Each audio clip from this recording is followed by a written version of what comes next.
What's the meaning of alternative medicine?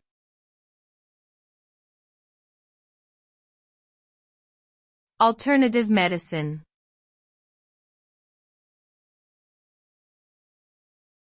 Alternative medicine.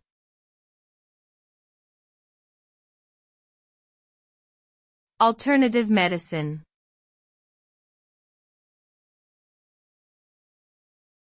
Alternative medicine.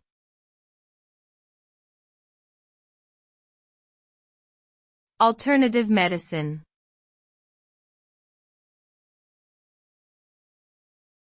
Alternative medicine refers to non-conventional medical practices that are not typically used in Western medicine.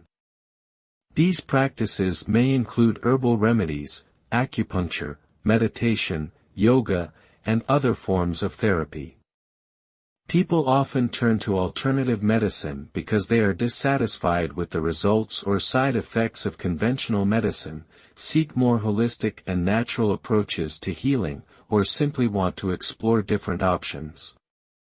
While some alternative treatments have proven effective for certain conditions, others lack scientific evidence to support their use, and may even be harmful if used improperly.